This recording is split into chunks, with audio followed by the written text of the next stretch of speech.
Greetings, everybody. Thank you so much for your patience with this. We had a little bit of a technical hiccup as we started, but we are now officially live and this event is officially beginning. So we want to welcome you to Ling Center for Tibetan Buddhist Studies, which is located in San Francisco, to our virtual space. And we are just very, very glad to be able to have Thupten Jinpa, somebody who's very familiar to all of you. And won't do too much of an introduction due to the time and the familiarity. I'm going to turn it over, though, to a brief welcome from Venerable Carol Karate, who's at Ling Center for Tibetan Buddhist Studies Director. So I'll turn it over to her, and then we'll introduce today's topic and, of course, our illustrious presenter. Thank you, Stephen. Welcome, everyone. And Geshe-la, thank you so much for coming. We were very fortunate to host Dr. Jinpa last year in person at Ling back in the days when that was possible, but we're very honored that Geshe-la has agreed to join us today. And this is going to be an amazing talk on Lama Tsongkhapa, so I won't go into details here, except that as we were leading up to the event, there was a lot of discussion about the wonderful book that came out last year by Geshe-la, Tsongkhapa, A Buddha in the Land of Snow. So check that out if you haven't. And thank you, Jinpa-la. Thank you, please. Okay, yes. So we're as Venerable Carol mentioned, we are very, very happy to have Thupten Jinpa with us. For those of you who may not know, last year we did host him, and it was an auspicious occasion as it was the 600th anniversary of the parinirvana of Tsongkhapa Losang Drakpa.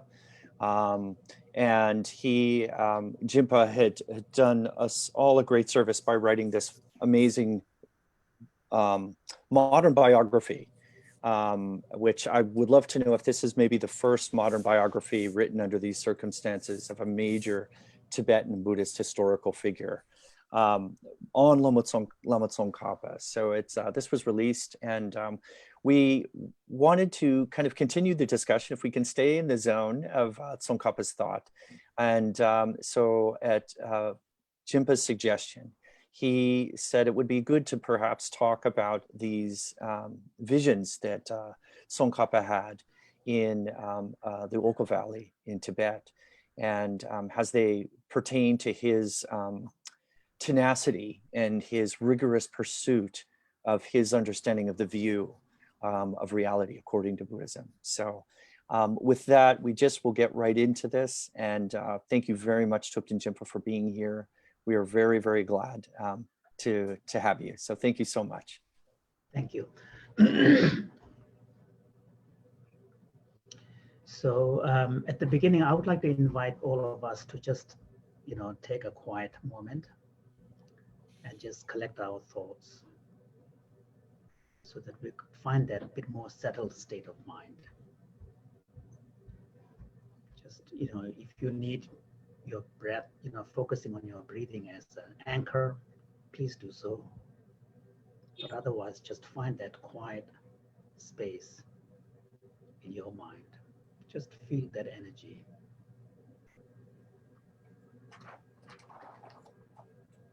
And then connect with our aspiration to get to know Tsongkhapa and his teaching and his realization a bit more deeply and intimately, so that they become real in our own personal life and spiritual path.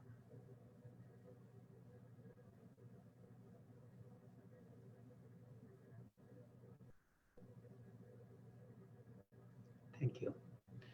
So once again, it's a real pleasure to have this opportunity to say a few words on Tsongkhapa. And I would like to thank Ling, Venerable Carol, and Stephen for really insisting that I do this again. Those of you who have been trying to get me to do something, I can be a little elusive on the email because I don't touch emails during the weekends, and after 5:30, I just don't touch anything. So sometimes people get a little worried. I say yes, and then the total silence, and next thing you know. So you've been very patient, so thank you for that. And as Venerable Carol and Stephen pointed out, that I had the pleasure to actually speak for the first time publicly about this modern biography I was working on at Ling last summer, 2019. For me, that experience was quite powerful because it was for the first time. Although I have spoken about the experience of writing quite passionately and animatedly with my family members, my colleagues, and everybody, but I haven't had the chance to do that publicly. So that was a really good experience. And then it was followed by a similar talk I gave in London at Jamyang Center, which is a sister organization of the Ling in the FBMT family. Again, that was very, very moving. And then of course the culmination of all of this was the 600th anniversary of Tsongkhapa's Parinirvana, which was really internationally celebrated and commemorated in Ganden, officiated by His Holiness the Dalai Lama. And for me personally, it was a very deeply moving experience, having been a monk for a long time, to see in one place all the senior leadership of the Gelug tradition. In addition to His Holiness Ganden Rinpoche, the two churches, all the heads of the monasteries, and many of the senior lamas who have been teaching internationally, including Lama Zopa. So to see all of them in one place, united by our deep admiration of Tsongkhapa and sense of gratitude to him. And it was also a beautiful occasion because we had that international conference, which I was personally involved in, bringing many of the senior Western scholars who have devoted, 40, 50 years of their life to studying Tsongkhapa and Tsongkhapa's tradition, to really making, so the senior, I call them in the Tibetan tradition, we talk of Laba Gemba, the senior colleagues. So those who know the monastic tradition, in monastery, the hierarchy matters, and a large part of the hierarchy is a matter of seniority in your age. When did you become fully ordained? So your ordination date determines your seniority. So I refer to Professor Jeffrey Hawkins and Professor Thurman, Bob Thurman, as the two senior most Laba Gembas in the scholarly world of the Gelug tradition. So I personally made sure that all of them were invited, and they were, Donald Lopez was there, Guy Newland was there, Betsy Nepper was there, Venerable Annie Thupten Jinpa was there. So I basically told them that this is going to be a big party. I said, His Holiness is getting older. We're all getting older. We may never have this kind of opportunity in our lifetime.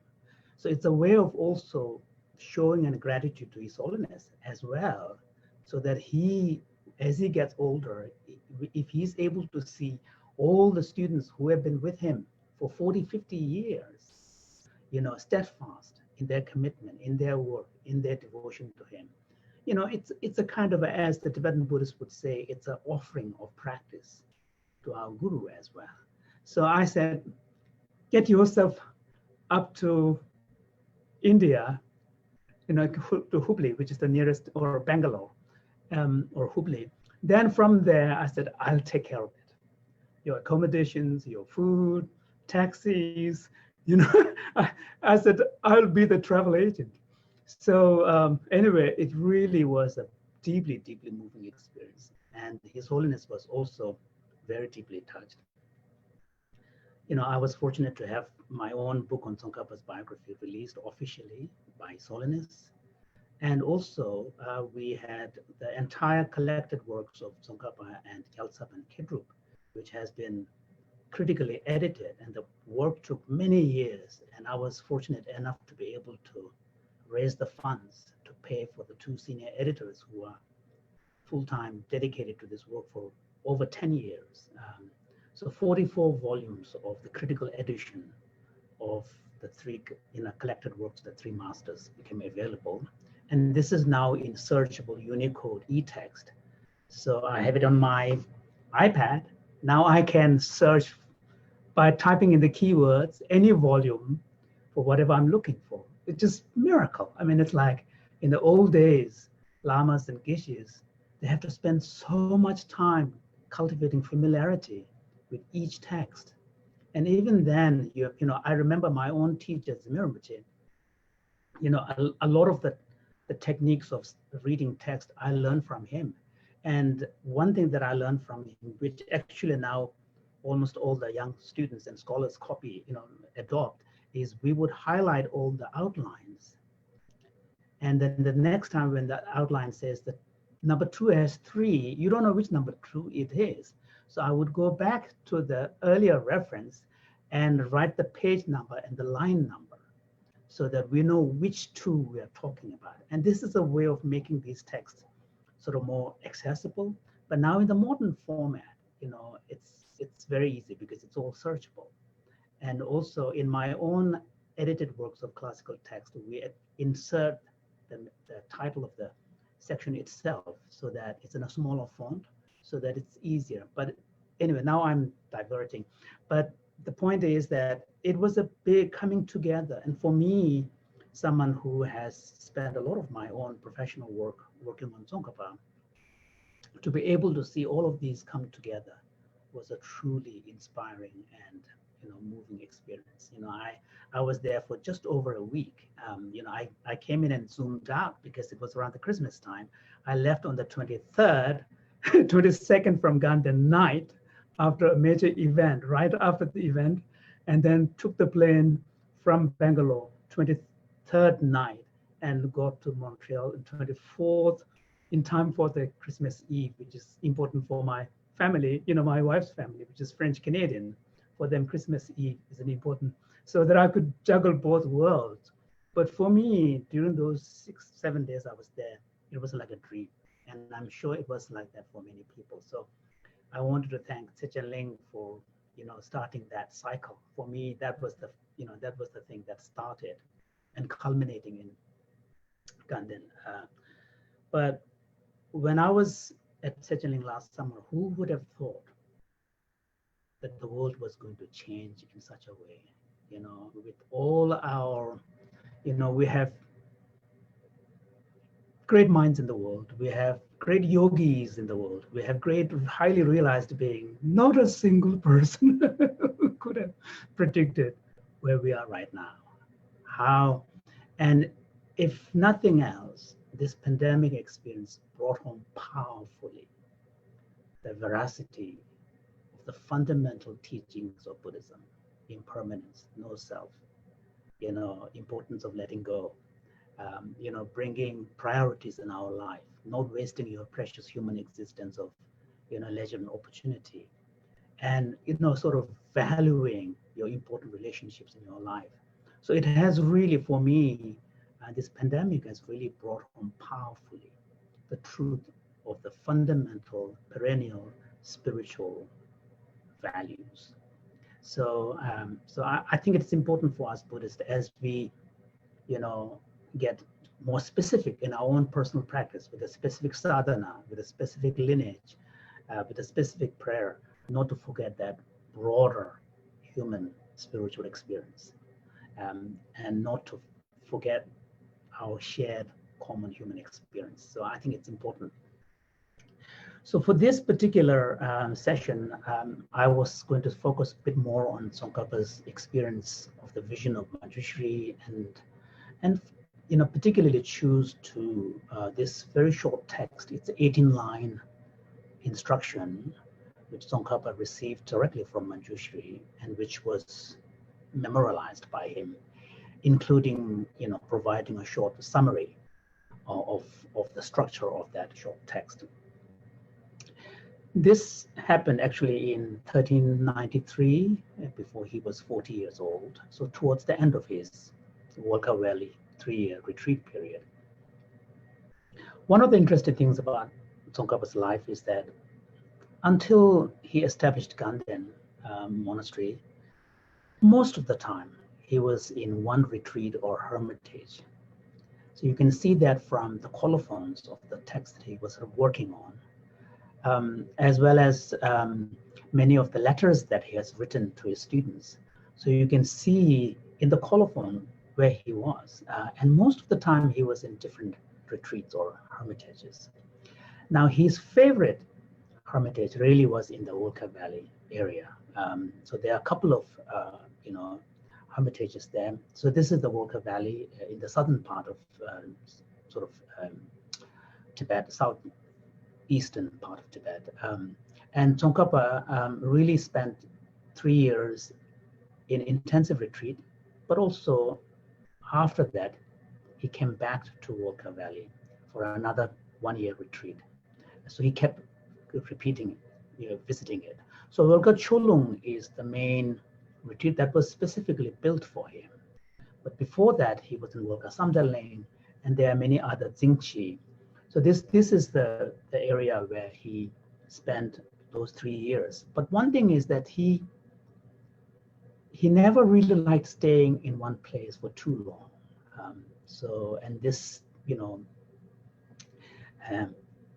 Those who are familiar with the Vajrayogini practice, there's a beautiful line in one of the lineage guru prayers where the author talks about so through single pointed meditation in indeterminate places. So that was really Tsongkhapa. He didn't want to get fixated on any particular place. So moving around was important for him. So he moved around within that valley. So one of those sites was, in the larger Wolkha Valley area, but it's more in the Thapo direction. It's called Yasopo, Thapo Menlung. It's a medicinal, herbs area. There, he experienced a number of powerful visions of Manjushri. Before, when he was communicating with Manjushri, it was more indirect. First, he was communicating to Manjushri through Lama Umapa Baodoji, for whom he has written a beautiful kind of praise. And then later, he's one of his senior students, Thupten Jinpa, who was in fact a year older than Tsongkhapa, who was also someone from Amdo. And Thupten Jinpa was also served as a medium. And it was only towards later that Tsongkhapa himself began to experience direct vision of Manjushri.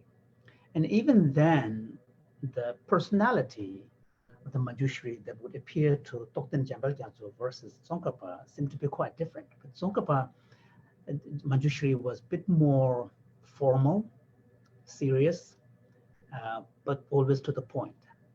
Whereas to Thupten Jinpa, it seems the vision he was experiencing Manjushri had a character that was a bit more informal, chatty, kind of, friendly.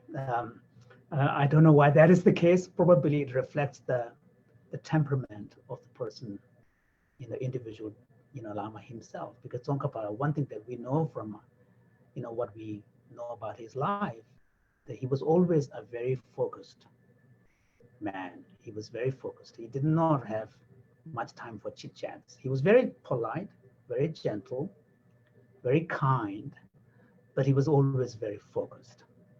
So probably the character of the Manjushri that was revealed in vision probably reflects that temperament of the individual. But this Yasopu is one area where Tsongkhapa had this very powerful vision of Manjushri. And according to the biography, that vision occurred when he was not alone, when he was with his immediate, hermit, students with him. And so the vision took the form of a sword coming out of Manjushri's heart and touching his heart. And at the tip of this sword was, streams of nectar and light rays flowing into his heart. And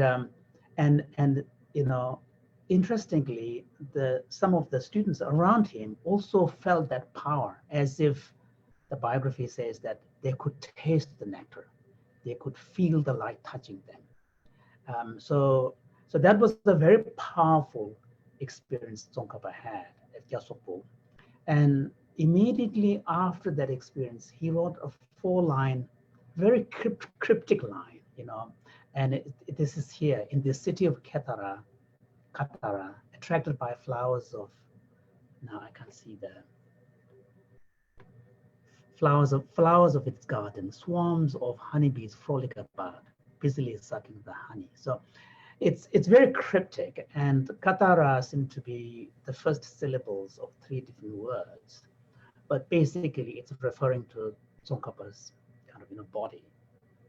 So essentially, what this was saying is that Tsongkhapa's body received this surge of nectar coming from Manjushri's heart, and that was written. And now it was at that time in Yasopu, the 18-line instruction was received, and this 18-line instruction is actually very beautiful. I have only received the oral transmission of this, Lung, from my own teacher,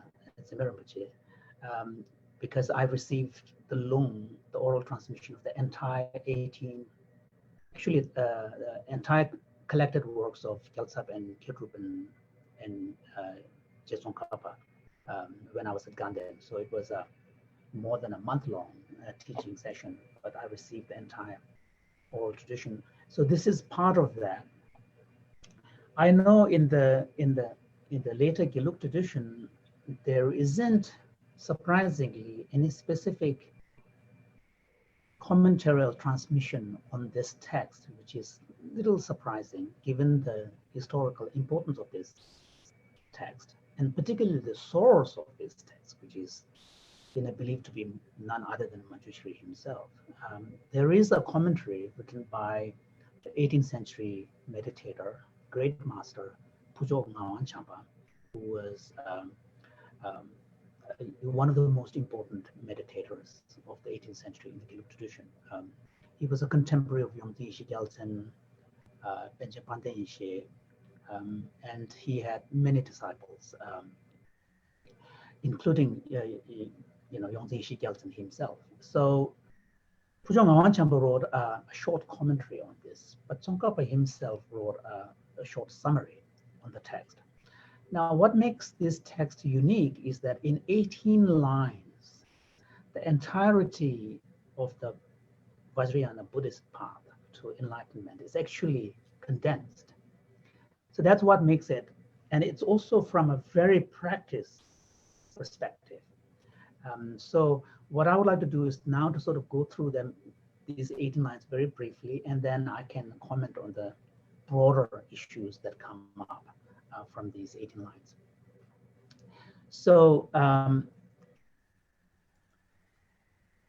so the first 3 lines really is kind of a summary of the most important aspects of the path. So without abiding anywhere, contemplate your mind as space-like. Strive in all complementary practices. So you can see the first 2 lines related to the wisdom aspect of the path, and here particularly focused on realization of the emptiness of one's own mind, because mind is, both in Sutra and Tantra, the source of both samsara and nirvana. And mind is the source from which all the afflictions arise, but also the door to liberation starts from there.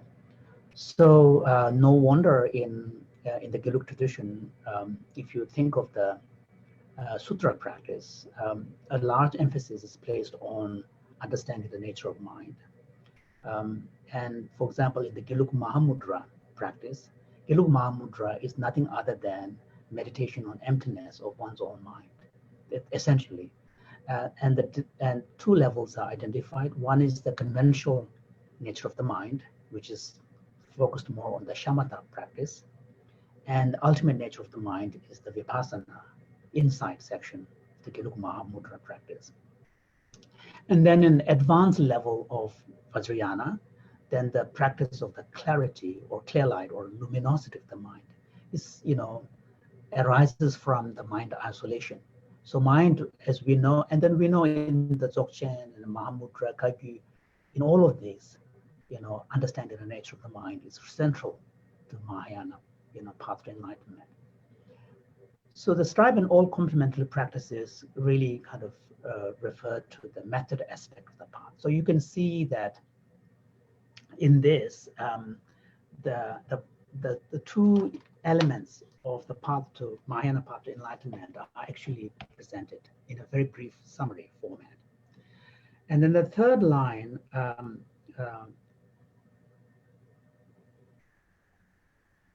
is, sorry, the method aspect of the path, complementary practices. So this is basically all the other aspects of the path. So this, in a way, it's a summary.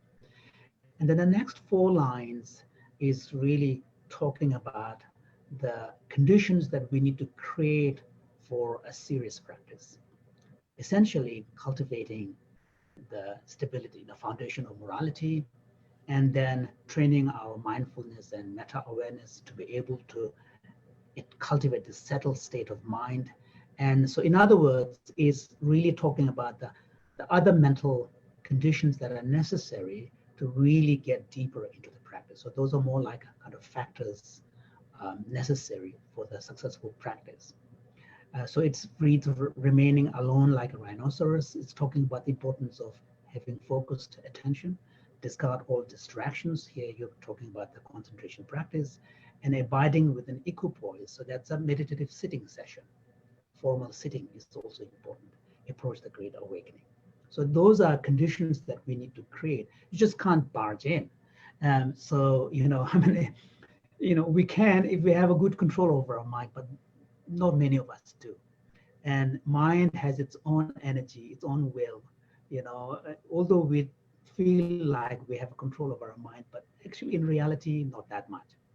Especially if we want to go delve deeper, without some degree of settledness, mental stabilization, it's very difficult to get any, headway. So those are the important conditions. And then from the next verse onwards, now the path of the wisdom and method are being now explained in a more elaborate way, starting with the method aspect of the path. So here you can, those who are familiar with the Tsongkhapa's teachings will know the 3 principal elements of the path are popping up, or the 3 teachings of the 3 scopes. So the fruition of karma is never in doubt. So it's referring to the initial scope practice. Basically, the initial stage, your emphasis should be really on living a moral life on a day-to-day basis, refraining from the 10 negative actions, and promoting virtuous activities. And there, the central, outlook that you need is a deeply felt conviction in the law of karma, which is the precept of having taken the refuge. Cultivate renunciations, that's the middle length, middle scope practice, where based on reflecting deeply on the suffering of cyclic existence, and you cultivate a deeply felt sense of disenchantment for cyclic existence, and then develop a genuine aspiration to attain freedom. So that's renunciation. And then bodhicitta is the intention that is necessary for the, entering the higher capacity. So you can see that these are the, the key Lamrim teachings, really summarized in a very succinct way. The next 2 lines are a bit more esoteric because they relate to Vajrayana method aspects of the practice. So keeping ablaze the great fire of mindfulness, the fuel of 6 objects will definitely be consumed or burned. So here, Tsongkhapa is talking more about the uncommon aspects of the uncommon method. And particularly, those who are familiar with Tsongkhapa's teachings, you will remember that for Tsongkhapa, in advanced Vajrayana practice, when it comes to emptiness, there's nothing new level to discover. Emptiness is the same in Sutra and in Tantra. Where Vajrayana, particularly advanced Vajrayana practice, really shows its uniqueness and distinctiveness is the method aspect of the path, particularly the concentration practices. So here he's talking about, those advanced Vajrayana practice, which really allow us to relate to our objects of senses in a very unique way. So the idea here is, cultivating blissful states of mind, and then recognizing all the objects that we interact with as manifestations of our bliss mind. And in this way, in some sense, your relationship with the objects become non-dual. So there is no subject-object duality. There's no grasping, because the grasping only happens when there is a kind of a from subject to object, kind of attraction. So this is referring to advanced Vajrayana,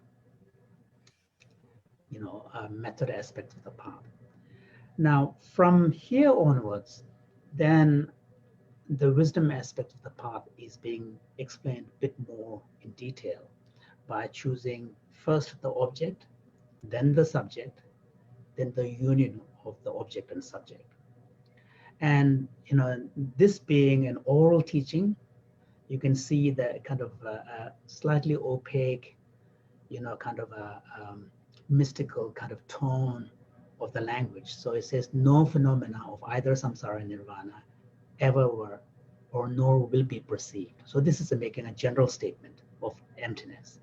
So basically, there's nothing that exists intrinsically, either now or in the past or in the future. So nothing will ever be perceived, nor has been perceived. Like space, they transcend all boundaries. So essentially, so this is important because right at the beginning, Tsongkhapa used the imagery of space to describe the mind. Here too, he's using the imagery of space. And so this imagery of space is a crucial instruction kind of, aid when the teaching is on emptiness. Because space, you cannot really speak in terms of boundaries.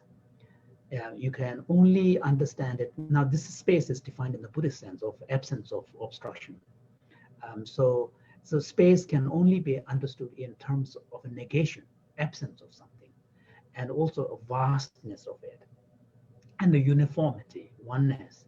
So that's why space is a very important imagery in Tsongkhapa's writing, but also in Buddha's Mahayana Sutras. There's a beautiful passage which is cited in Chandrakirti's text, where the sutra says that the Bodhisattva's wisdom cruises the space of emptiness, but no traces can be found of where the mind is cruising. Just as in this massive sky, although the birds fly and cruise, but you cannot say here is a trace of a bird where birds flew. So I think this imagery of space is really crucial. So the reason why Tsongkhapa is choosing to move from object to subject to the union is actually very important, because initially a large part of our clinging and grasping really is from here to there. There's a kind of a movement. And that's because, and this is one area where it's really helpful to look at the psychological dimension of the teaching on emptiness. This is one area where Tsongkhapa's innovation is really, really crucial. Yes, emptiness is about ultimate nature of reality. So in some sense, we're talking about an objective fact of reality, the fact that nothing exists in an independent way. So that's a very important point. It's about truth in this broad sense. But for Tsongkhapa, what is also more important is to really understand the psychological dimension of the emptiness teaching, which is to say that how, when we look deeper into our psychology, we find that a large part of our reaction and engagement with the world is underpinned by a certain mechanism, which is, which we may bring into our experience, but most of the time we are not that conscious of. It's almost like a kind of a natural reaction. And so here in Tsongkhapa's Madhyamaka writing, he also brings the psychology of the afflictions, how something like attachment, how something like anger arises, and what kind of mechanism underpins it, and what continues to strengthen it, and what can undermine it. And here, I think essentially what Tsongkhapa is doing is really following the Buddha's basic insight that if you really want to get rid of something, you need to first understand the causal dynamics of that phenomenon. Without understanding the causes and the conditions, you wouldn't know even where to start.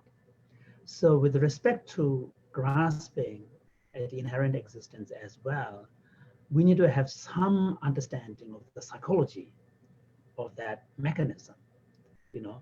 And here, Tsongkhapa basically is saying that, you know, our perception of the world is really defined by our experience of the world. And our experience of the world, for human beings at least, it's inescapably, you know, tied to the language structure. You know, our language is composed of nouns and adjectives, and you know, so we feel as if nouns reflect the thing and the adjectives reflect the properties of those things. And you know, we have this idea, and the nouns and adjectives kind of, you know, the perception of the world mirroring things and attributes and properties.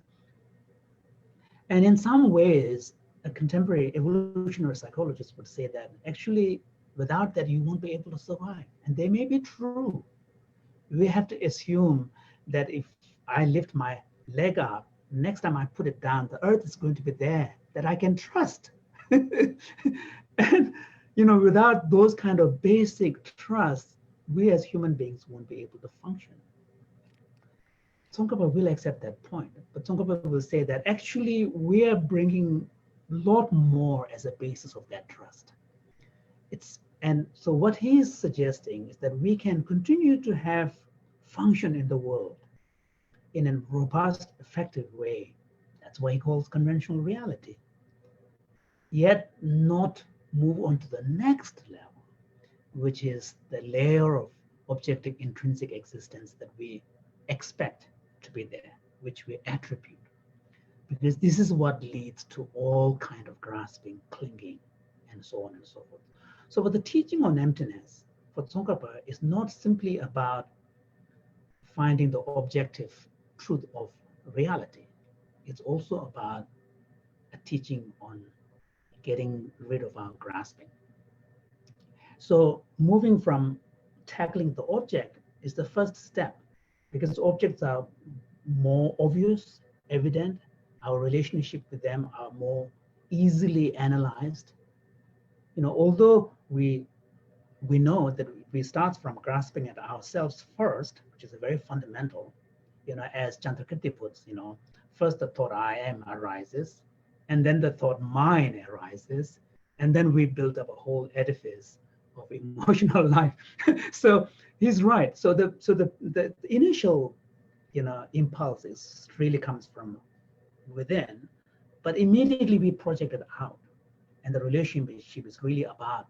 And there, I think, you know, if we are serious about this, I think jumping right into emptiness is not the way to go. The first layer has to be really tackled by taking deeply the teaching on impermanence. You know, just taking to heart, you know, if you look at the impermanence, and impermanence not just in very conventional, normal sense of, yes, it's going to break, it's going to go away, whatever comes, you know, dies, or whoever gets, you know, whoever's born at some point will die. Those are very, yes, kind of, you know, basic ideas about impermanence, but no, but impermanence in the Buddhist sense is really the understanding that actually, you know, everything is changing moment by moment.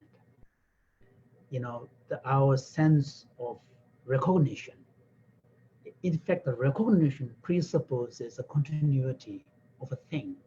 So already, even at the basic level of identity, attribution of identity and recognition, we are already adding things onto reality. Just being able to tackle that alone can really help, you know, chip away at this grasping, because emptiness, it's very difficult to just plunge in, because what is being asked is very, very radical. I mean, in fact, there's a, no wonder the story is that when Tsongkhapa first had the bolt of lightning, um, you know, actually it was not Tsongkhapa. Tsongkhapa was giving a teaching, and one of his senior students, Chizun Sherpa Singye, had a bolt of lightning, and he was so afraid. His instinct was to grab his shirt, because the no self teaching was so radical. He just had to make sure that he was there. so the real teaching on emptiness is very radical, but that's why I think we need to take seriously. We should not dismiss teachings on impermanence as not being Mahayana teaching. It's just kindergarten level. No, it's actually quite radical itself. So by working on the level of impermanence, then gradually moving on to absence of independence, and then finally addressing the way in which we attribute intrinsic existence to things, then we can, begin to see change. So the object is really the first one. Then the second is the subject. Now, grasping to intrinsic existence subject is a bit more subtle. Here we are talking about our own experience, and here sense of self as well. And so it may not be that obvious to us, and it may be harder to bring to mind, because even without thinking about intrinsic existence, when we do meditation on the nature of mind, it is challenging, because there's, at least with material object, you can imagine it, because there's a spatial location, there's a shape, there's a color, but when you think of mind as an object, there's hardly anything to grasp it. So the grasping at mind is subtler. So that's why he's taking that second. Now, as you deepen, once you have managed to do some deconstruction in relation to object, then to mind, then our mind may shift to thinking that, yes, maybe there is something, a higher truth, which is somehow a union of object and mind, object and subject. So again, Tsongkhapa is saying, no, here too, you cannot grasp. So this is essentially similar to the Buddha's teaching on emptiness of emptiness. Because the interesting thing about the human mind is that as we delve deeper into discovering truth, when we negate one level, we find something, our mind's tendency would be immediately to latch onto that thing that we found and reify it. That's one of the reasons why in Buddhism, there is this emphasis on radical relativity, no absolute. Because the moment you attribute some absolute property to something, the mind will immediately reify it. And that's one of the reasons, that's a fundamental insight in Buddhism in general. That's one of the reasons why Buddhism refuses to even acknowledge the idea of absolute God. And same thing with self. So the idea is that the moment you attribute some positive characterization to ultimate truth, the mind will find a way to grasp. And this is the reason why in Nagarjuna's writings, in Tsongkhapa's writing, in Chantakirti's writing, they refuse to come up with any positive characterization, attributes of emptiness. The ultimate truth is always defined in negative terms.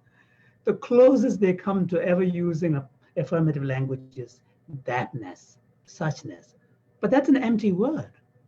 Thatness doesn't give you anything to hang on to. Suchness doesn't give you anything, basically.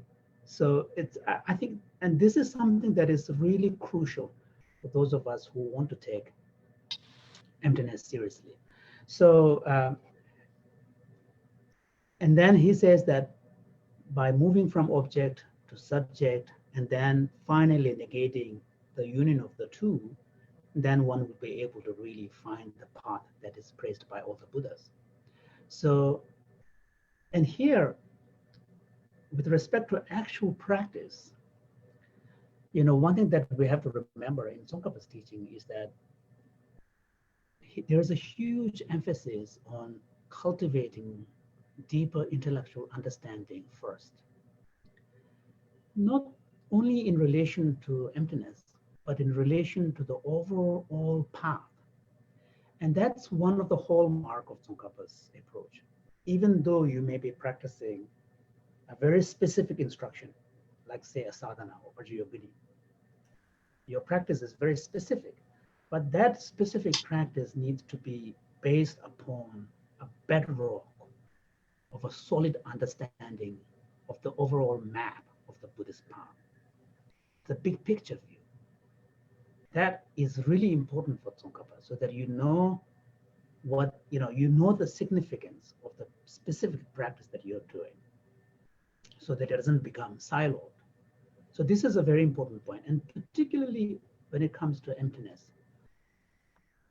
In actual meditation, often, particularly the tantric type, presupposes that you have a deeper understanding of emptiness, so that in moments of the visualization, you are asked to recall that understanding. But if you haven't developed that understanding, how can you recall it? So in Tsongkhapa's language, the key term here is ascertainment, ngeba. And in fact, Tsongkhapa's understanding of the mechanism behind a genuine spiritual transformation is all about this ngeba, ascertainment. There's a beautiful passage in Lamrim Chemu where he says that the extent and the depth of transformation you will experience is a function of how forceful your ascertainment is, how long you are able to sustain it, how clear that actual ascertainment is, and how stable that ascertainment is. So he's talking about a strength of that ascertainment, clarity, enduring, temporal, it's not just once or twice, it's something that you should be able to sustain over a prolonged period of time, and then a stability in a firm way. So it's not like our monkey mind, just popping in and out, just getting distracted and then popping back. It has to be a sustained, stable, with a clear awareness of emptiness. And there, ascertainment becomes key. And so if you, the most practical instruction on meditation on emptiness in the Gelug tradition are referred to as Tati, Guide to the View. Guide to the View texts are quite short, but the Guide to the View text presupposes that you have done the hard work first. And that hard work really needs to be done by studying Lamrim Chemu, the final section, and Tsongkhapa's, Umagongparapsel, illuminating the intent. By the way, it's going to come out next spring. My own translation just happened at the press, and it's going to come out. So, and then when you are studying these texts, there are instructions. He says every now and then, make sure that you relate that to your own experience, to your own perspectives on the world. He says it should not be as if you are talking about emptiness out there. And so the distance between your understanding of emptiness and your own experience should not be a big one. So he says, otherwise you will be meditating on emptiness in an objective way, a subject-object duality. So he says that you should feel as if your mind is immersed in it. So I think those are really important, but in the actual instruction, a huge effort, at least in Tsongkhapa's understanding, needs to be made on recognizing the way in which intrinsic existence appears to our natural thought I am. And he distinguishes between the appearance and the apprehension dimension. Sometimes in the teachings, you feel as if the emphasis is really on understanding the apprehension. But in Tsongkhapa's own writing, he is clear. Much of the emphasis should really be on trying to understand how intrinsic existence appears. It's really on the perception. And so Nangwa, and And there, it requires a fair bit of, not so much shamatha completely, but fair bit of mental stability, because you are expected to get to a enough settled state of mind where you can conjure, through a kind of a thought experiment, a moment when your sense of self could be more pronounced. And then from a corner of your mind, you're supposed to observe it. So what we are talking about here is a very highly developed ability to apply meta-awareness.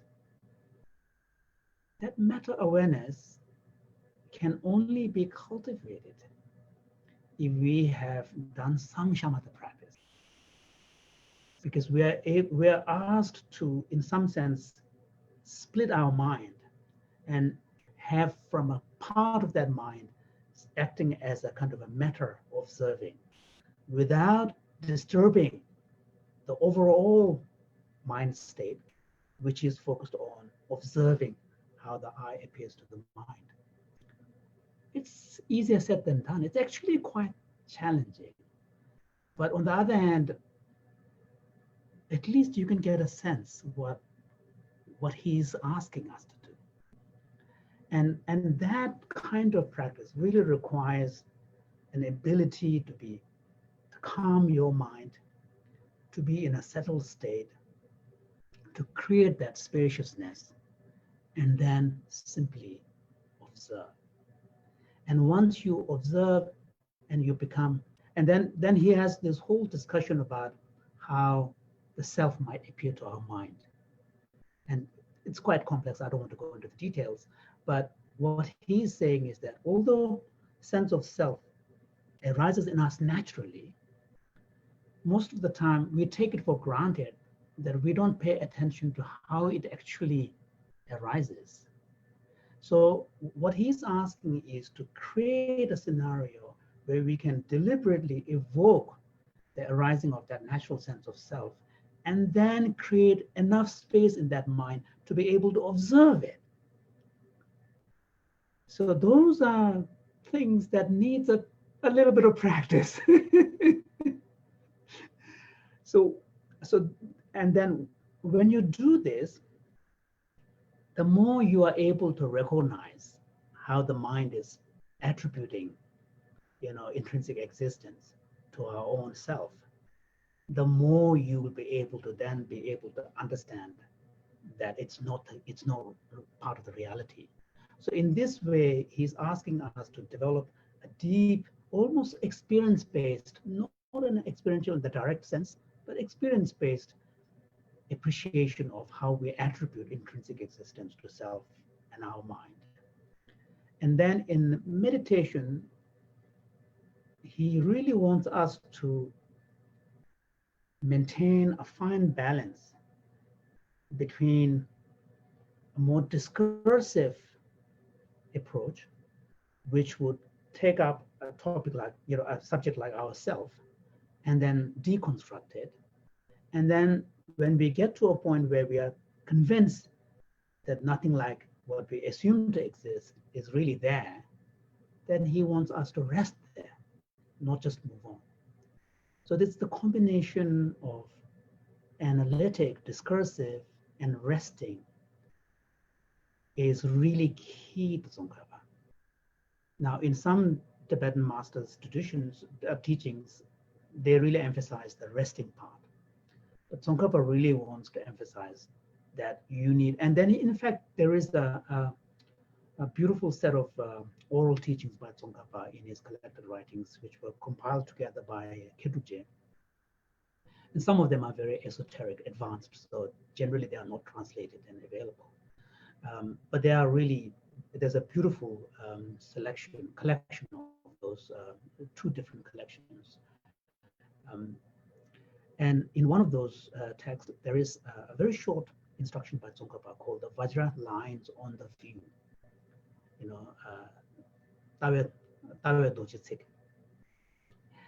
And there Tsongkhapa talks about 5 different ways of meditating on emptiness. And what is relevant for us at least I'm speaking from my personal perspective, being on the beginner, is the first two. The first one is really how to meditate on emptiness on the beginner stage.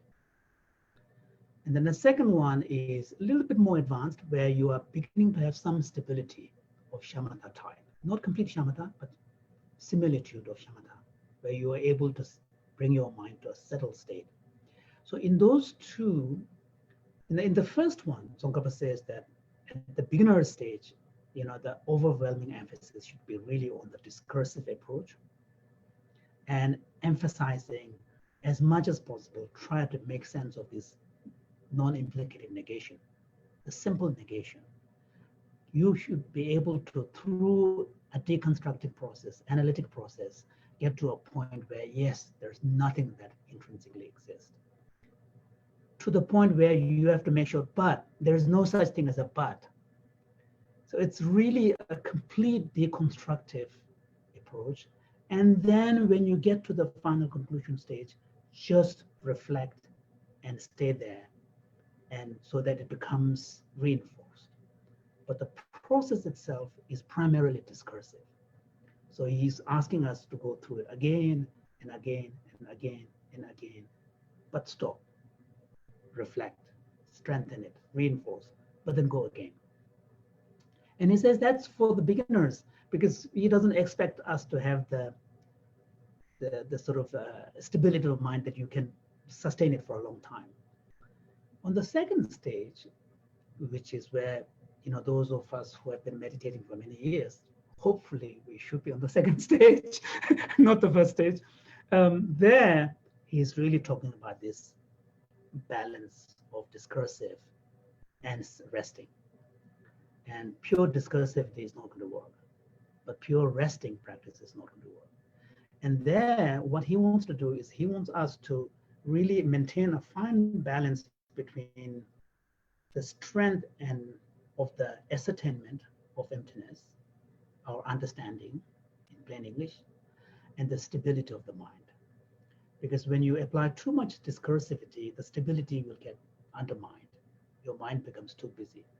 But if you become too stable, then the force of the ascertainment, the understanding, the awareness of emptiness will get diminished. That's a natural, law of psychology.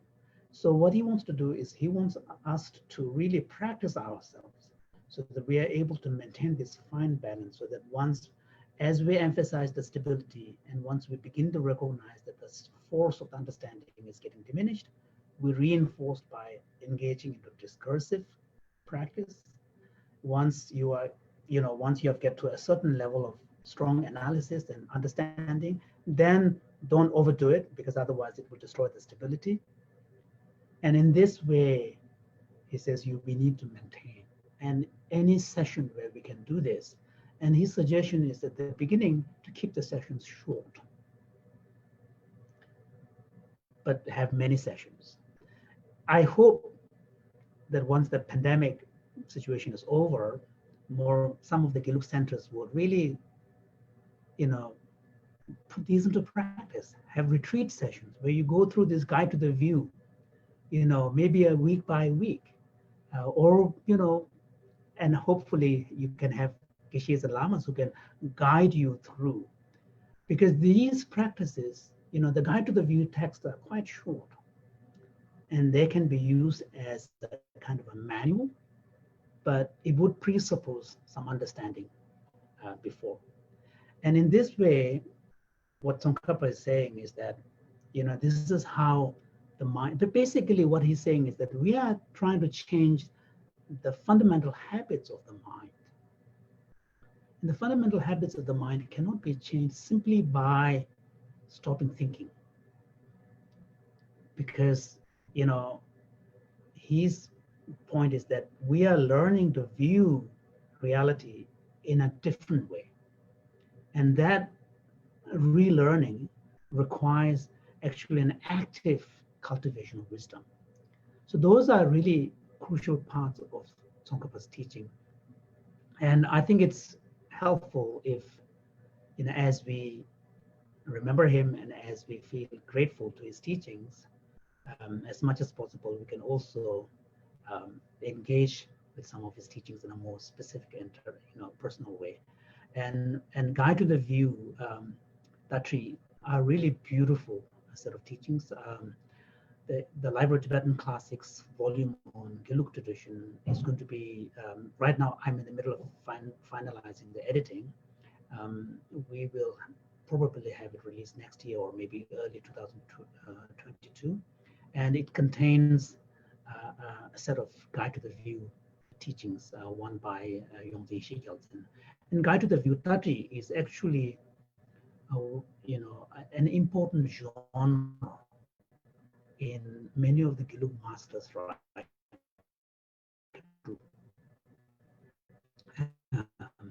And Gyaltsab. So there are many, depending on whoever is going to be your teacher, can choose one and then take you through these instructions. So I thought, so I'm using the 18-line teaching as a kind of a springboard to basically talk more about, how to make the understanding of emptiness, the meditation of emptiness, actually real in our own day-to-day life. Yeah. Okay, thank you. So we can have some Q&A. Sorry, I spoke longer than I was planning to, but.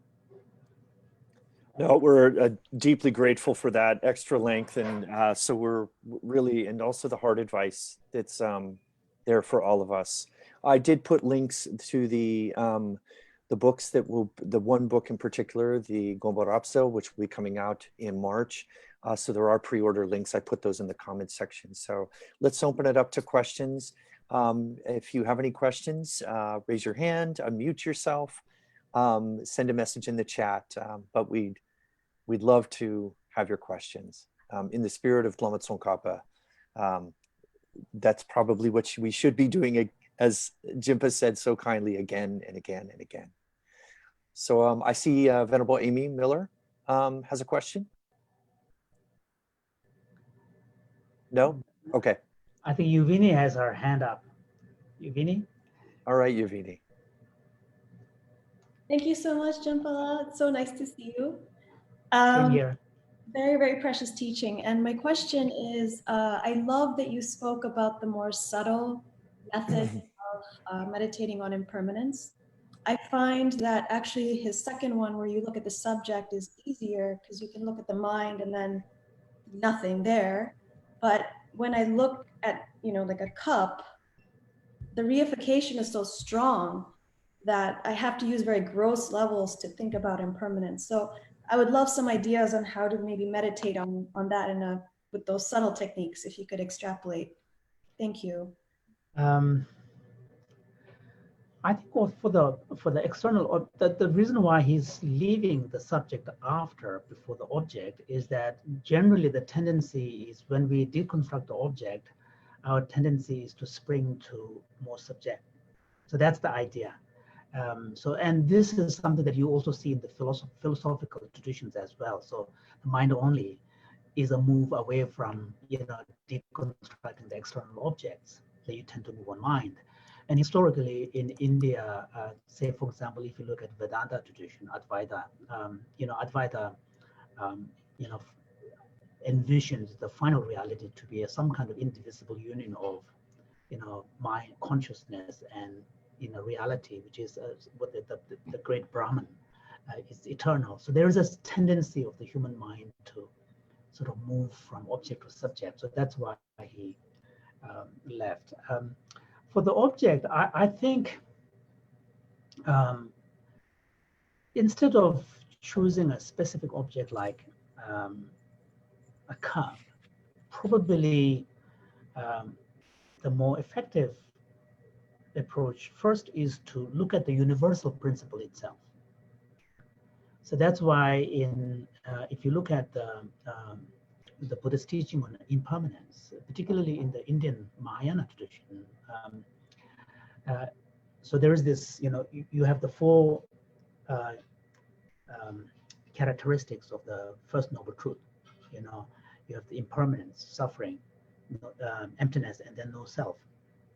So impermanence there is really focused more from the perspective of the causal dynamic, how the events and things are all in some sense at the mercy of the causes and the conditions.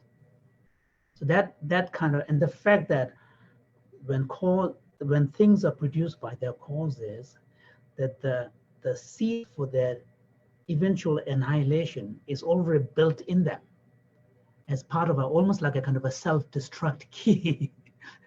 So the universal teaching on emptiness really has this very, very radical idea that although when we think about the world, we think of growth, we think of expansion, but actually, if you understand deeper, everything has built in it. So this is the entropy principle in some ways. There's a similar idea in Buddhism. I think looking at that is probably the first step, just very broad. And then you can take more specific examples. And because otherwise, if you take at this, it's very difficult to move beyond the fact that it's tangible, it's there, I can turn my eyes away and then I can look at it and it's still there kind of thing, So that's probably, at least that's how I do it, so. Thank you so much, very helpful. We have a question from Venerable Tenzin Lexo, who's joining us from India. Thank you for staying up so late. It must be very late there. You're muted. Yes, Lexo, if you could unmute yourself. Yeah. It's very worthwhile staying up. Thank you so much. I really liked your description of the importance of the psychological aspect of meditating on emptiness. And I was just wondering, because you've read so many texts on emptiness, where have you found the clearest and kind of most extensive description of the object of negation? Could you give some advice that way? That's a good question, actually. Tsongkhapa's own Gompa Rapsel has a section on object of negation, both according to Svatrantika and Prasangika. So that's one important section. And then, unfortunately, there are not that many translations, but Panchen Lobsang Chögyен is probably, for me, one of the most compelling teachers in the Gelug tradition. He was very practice-oriented. He also has a beautiful way of putting things in very plain Tibetan, if I can use that word, plain English kind of equivalent. And so Panchen Lobsang Chögyen has, for example, he has this a beautiful text called Debate Between the Grasping Mind and the Wisdom of Emptiness. It's a sort of a mock-up debate. There's in fact an English translation of it. I haven't seen it myself, but by Ken. There too. Yeah, Kenneth, what's his name? Ken Lieberman. Yeah, Ken Lieberman. And Venerable Feder also. There are two translations. Oh, okay. So that is one text that has because Tsongkhapa is spread. Although there is a section in Gompa Rapsel, but you really have to tease it out from specific sections where he's breaking it up. And some of the subtler ones are in the Tatri Guide to the View text. There's one called Guide to the View according to the unique understanding of Prasangika. This is a Tatri that was scribed by Kirubje based on teachings by Tsongkhapa. And there, it's a short text, but there, the Gajang the first essential point or the first key point, there's quite a detailed section on the need to pay more attention to the appearing aspect, the nawa, nangsu versus shensu. So in many subsequent Gelug Yikchas, a lot of emphasis on the shensu, how the grasping mind grasps. But in Tsongkhapa's own text, actually there seems to be greater emphasis on spending a lot of time on understanding how the mind fundamentally perceives, not apprehends, how the mind fundamentally perceives. So this is Nangzhu. So the word Nawa is a tricky one because the Tibetan word Nawa has both subjective and objective, dimension. When an object appears to you, we use the word Nawa, but also when Shebala Nawa is better translated as when the mind perceives. So he's talking really about the way in which our mind naturally perceives things and then may apprehend it. So this Nangzhu, and he really, and for me that is really helpful. And then the other thing is in Gompa Rapsel, there are sections where he talks about how until we get to a certain stage in our realization of emptiness, it's very difficult, almost impossible for us to differentiate between whether we are perceiving thing in itself or whether we are perceiving things in an intrinsic way.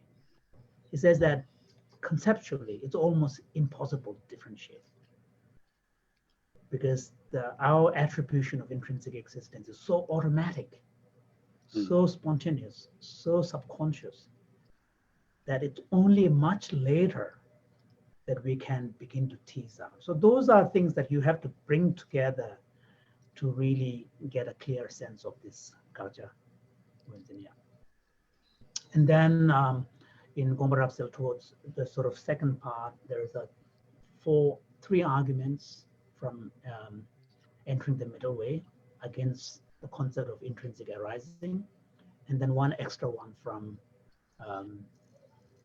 the auto commentary of Chandrakirti. So you have to really combine all of these. So I've tried to write quite a lengthy intro to my Gompa Rapsel translation to try to sort of put these together so that in a way kind of it'll be easier for for the modern reader to be able to sort of appreciate their significance. So I wrote quite a lengthy intro essay as well. Yeah. Excellent. Thank you. Thank you very much, Venerable Lek-Sok. We're going to stay in that part of the world. Venerable Gyalta Lekton has a question. Oh, Tachidele Genla, thank you so much for the talk. If I heard you correctly, I thought you said that Tsongkhapa says there's a strong emphasis on the Nawa, right? The Nansul of intrinsic existence. However, since intrinsic existence doesn't exist, do you mean then by means of understanding the Gakya, that's how you have a Nansul of intrinsic existence? Or is it in meditation, you say Gelte di yuna di draboyang ye, and then you negate that? Well, I think he's basically asking, because we attribute intrinsic existence to things naturally anyway. Yeah. So he's really saying that we need to do some psychological work first to be able to recognize how we're doing it. And this, at the level of apprehension is in some ways for him, it's easier. What is more challenging is at the level of very perception itself. Now, at the now level. So he's, in the Tatri text at least, it doesn't come out very explicit in the major treatises, but in the Tatri text, this point comes out. And it's picked up by, Benjamin Lobsang Shögen and Yongzi Shigyalten, and so the subsequent teachers also pick up on this. But the point is that for Gagja Ngebe Lo, so the first Gagja Nangzul is where a lot of the energy should be spent. So here, that's one of the reasons why I'm saying that in his teaching on emptiness, he's bringing a very strong psychological dimension as well. Yeah. I see. So when you say the appearance of the intrinsic existence, you mean by means of the appearance of the Gakya, of the object negated? Yes. Okay.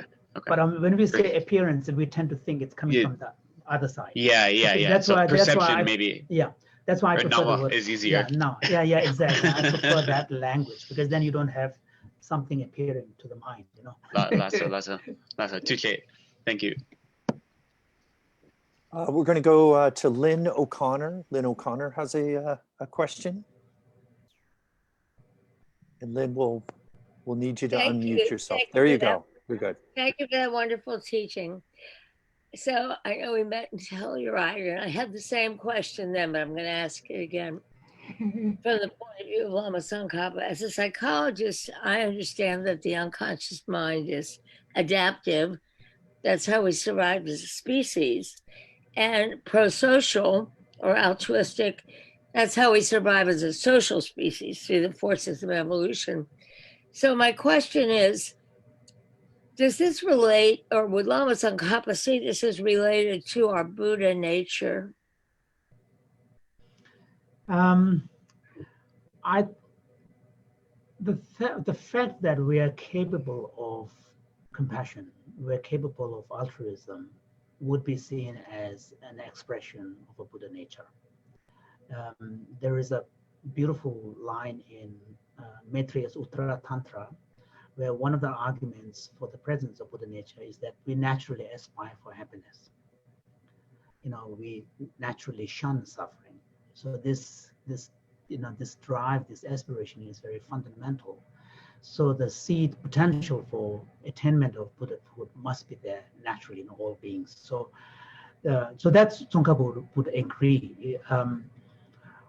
But where Tsongkhapa is different from other Tibetan teachers is that he wouldn't want to reify Buddha nature as something that is highly elevated, as a one thing. Because again, he's in that spirit, he's very Nagarjunan. He's very true to Nagarjuna's spirit of never coming up with positive attributes to ultimate reality.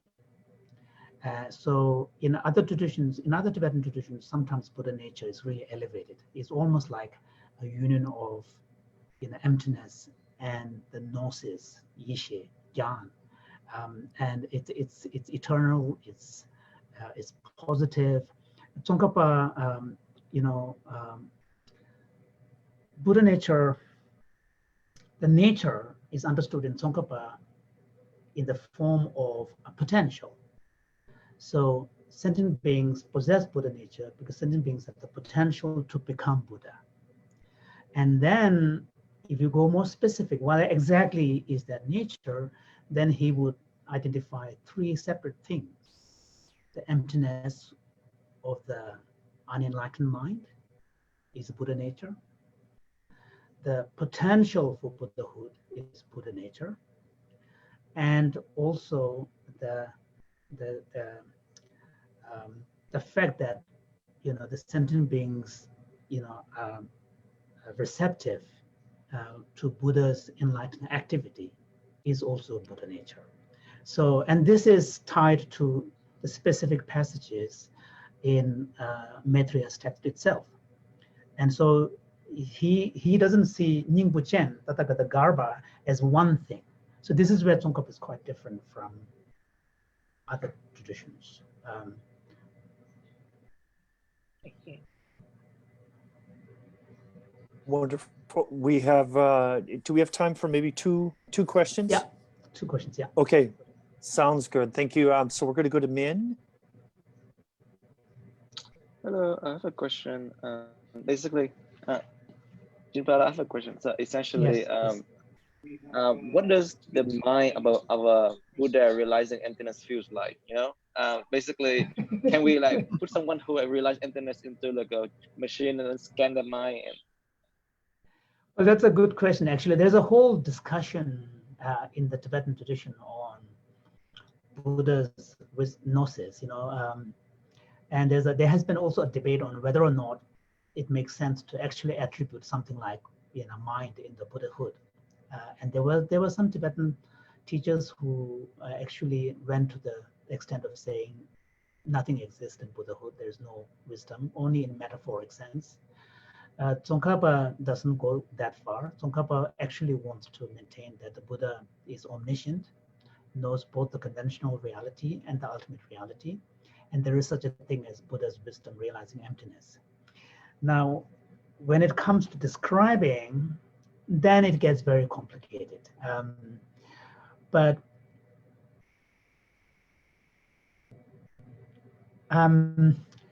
my sense is, I've been with His Holiness for a long time, and I've had the privilege to see His Holiness's personal notes on his experience of emptiness when he spent an extended period of time in the sort of early 60s, mid 60s until late 60s in Dharamsala, and some of those, sort of journal entries are pretty powerful.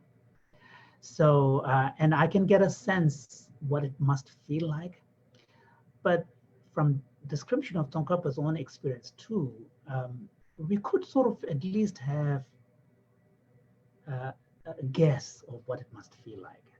I think there is clearly a sense of freedom. There is no need to grasp. There is a sort of a freedom in the sense of, being at ease with reality without having to bring anything extra. And also, I think the qualities of the mind, like compassion and altruism, has no hindrance. They express it without any obstacles. Whereas for us ordinary people, despite all our best intentions, we are very complex, and we have many other sets of motivation systems.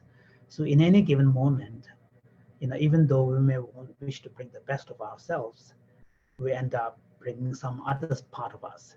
So in someone who is realized emptiness, I think a lot of these become way simpler. That's my sense. There's a kind of a total freedom, and I would also suggest joy, and because you're much closer to reality, and you don't have to put on this whole psychological edifice to guard yourself, to protect yourself, because a lot of our reification has to do with want, haven of security. So yeah, I would say freedom and joy and spontaneity are probably the most important aspects of those experiences. Yeah. But maybe in 10 years' time, I'll be able to say a bit more. Let's see. Thank you so much. Our final question, we're going to go to Sujata Baliga.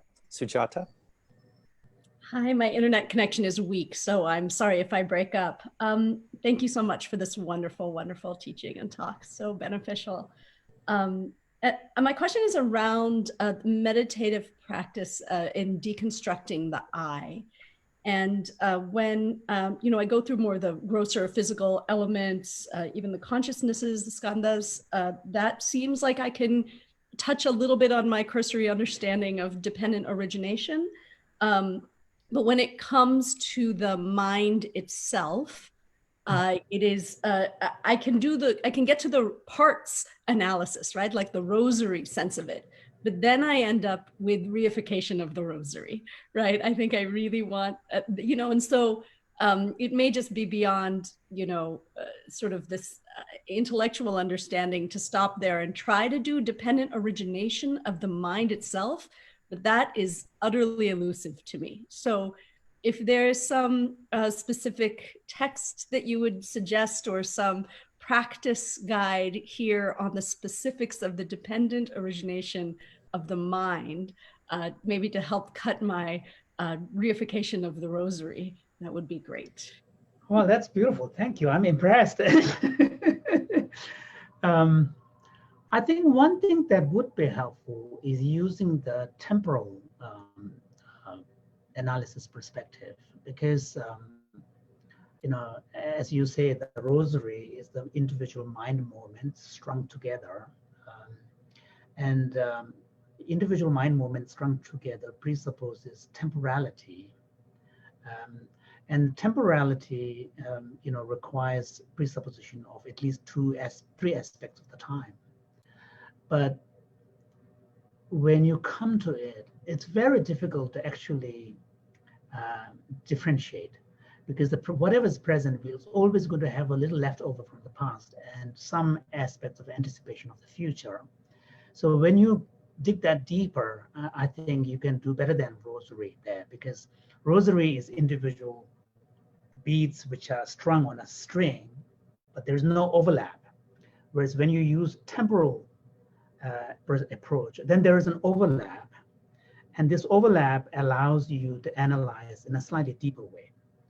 At least that's what I find more helpful. So this overlap, and then and instead of thinking, because when you think of mind movements as individual beats, once you deconstruct each of the beats, then you don't know what to do, okay? Whereas if you look at not so much as individual beats, but as a continuous string of mind movements with in temporal sense of each moment having a little bit of past and bit of future, and then analyzing in those ways, you can go still deeper. But I think at some point, you probably need to do a bit more shamatha type practice. Yeah. And then maybe a kind of a Geluk Mahamudra type or Kagyu Mahamudra type of just, staying with the luminosity. Just this idea of mind as a clear clarity, a simple awareness. And Panchen Lobsang Chögyal's text has a beautiful section on this. In Kagyu Mahamudra also it's quite strong, but in Panchen he combines it with emptiness. So he uses that meditation as part of the shamatha, and then he moves on to the vipassana, the analysis later. So it gives you a much more sort of more shamatha type approach to bringing up the nature of mind. So I think if you combine, but for your, right now, if you're doing deconstruction, in addition to the strings, which is what Shantideva advises us in Buddhist Avatar, because he says that the gyun, the continuity, is like a mala, But I think if you use the temporal perspective approach as well, and then move on to Panchen Lama's Mahamudra sort of, and it's going to come out next year. So end of next year, probably the volume will be out. And I'm a big fan of Panchen Lobsang Chögyal. After Tsongkhapa, for me, it's really Panchen Lobsang Chögyal that I'm very close to. Yeah. Thank you so much. So helpful. Yes, we thank you for going over a little bit of time due to our late start, Jinpa. So we just want to, just a quick wrap up notes. There are links to the Compassion Institute, which is a major initiative that Thupten Jinpa is behind out of that's here in the Bay Area. I've put those links. I've shared the links to the pre-order for the new text that will be coming out in March. That Jinpa mentioned as well. And we do look forward to the other volume of the Ear Whispered, the Geluk Ear Whispered lineage. So we're very grateful for that. We just really want to express our thanks for the hard advice and encouragement that you've given to us. We know your time is precious. So thank you so much for sharing this and nurturing our enthusiasm for, as a center, we've tried to do our very small part to also share the importance and the uniqueness of Tsongkhapa's thought and his example as a scholar, a practitioner, and a yogi. So thank you so much for inspiring us to continue that. And we want to wish you and your families safety. And thank you all for being here. Thank you. Thank you for really, offering me this opportunity. And I would like to thank all of you for being such enthusiasts for Tsongkhapa. I've personally been, of course, as a former Ganden monk, and every time I read Tsongkhapa's Lamrim Chemo or Gombarapsel, even though I've taught Gombarapsel myself several times, but every time I read it again, specific sections, I feel I'm learning new. So his writings are one of those great master's writings where it looks like every time you yourself grow, there's a new understanding that comes to be, opening up. So I feel very happy and privileged to have this opportunity to share with you my own personal enthusiasm. And as much as possible, I try to emulate the example that Tsongkhapa has set. And in the Tibetan tradition, we talk about Kidrup Sundel, so being a scholar and as well as a practitioner or siddha. So the siddha part is a tricky one the scholar part, at least I can emulate. So, I try to sort of, live that life. Thank you. And along those lines, I'm just putting up two books. The one from which the 18 lines were extracted from, Tsongkhapa, Buddha in the Land of Snows, published by Shambhala. And for those who want a deeper dive, we really highly recommend Self-Reality and Reason in Tibetan Philosophy to really go for a bit of a deeper dive into the analysis of Tsongkhapa's quest for the middle way, a bit of which we learned about today. Just a quick mention too that we've had people joining us on Facebook from Uruguay, Brazil, New Zealand, Australia, Bhutan, and we just want to thank all of them for being here too. So thank you very much, Jinpa. Thank you. Thank you, Jinpa. Please consider returning to Thupten Ling. Thank you. Yeah, the Zoom running is quite easy. So. Thank you again. Bye-bye. Thank you. Take care. Stay safe, everybody. Stay safe, everybody. Thank you. Yeah. Okay. Bye-bye.